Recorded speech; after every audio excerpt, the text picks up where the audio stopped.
بسم الله الرحمن الرحیم. زما عزیزانو تاسو سره ما هغه یو حدیث مبارک روان کړی دی، ډېر بهترین حدیث دی چې د الله رب العزت هغه درې څیزونه کوم خوښ دي، دغه رنګې د جبرائیل علیه السلام هغه درې څیزونه کوم خوښ دي، بیا دغه رنګې زمونږ د پیغمبر علیه السلام امام الانبیاء سید المرسلین والنبیین خاتم النبیین پیغمبر علیه السلام هغه درې صفتونه هغه درې کوم څیزونه خوښ دي. نو دا نن ویډیو به په دې باندې وي.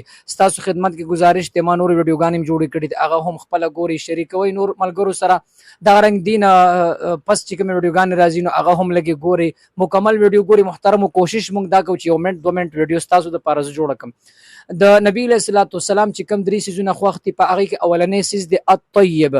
طیب معنا خوشبو، یعنی عطر سپری، خو هغه پاکه خوشبویي لګول چې داسې ښایسته بوی کوي، نو هغه په کپړو باندې لګول، هغه په بدن باندې لګول، هغه په کمره کې، په دفتر آفیس هر ځای کې خوشبو استعمال، دا بهترین هغه د نبی علیه السلام دا صفت ډېر زیات خوښ. دویم نمبر د نبی علیه السلام النساء، یعنی هغه خپلې بیبیانې هغه ډېرې خوښوي، ځکه هغه سره د کورني حالات، هغه د انساني هغه حقوق هغه هغې سره تړلی شوي، نو د نبی علیه السلام هغه هم خوښ.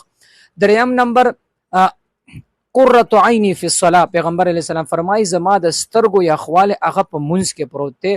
نو ځکه یقینا دا مونځ د نبی علیه السلام ډېر زیات خوښ و، ځکه ټوله شپه به هغه په عبادت باندې تېروله، په ولاړه باندې دومره عبادت چې خپې مبارکې به یې پړسېدلې. نو یقینا دا مونځ د نبی علیه السلام ډېر خوښ دی. نو موږ او تاسو له پکار دي چې مونځ طرف ته توجه کوو، چې کوم مونځ کوو په خشوع خضوع سره، بالکل د زړه په هغه توجه سره موږ او تاسو له د مونځ کول پکار دي. نو دا هغه درې صفتونه د پیغمبر علیه السلام خوښ دي. تاسو هم کوشش کوئ چې په دې باندې عمل وکړئ. الله تعالی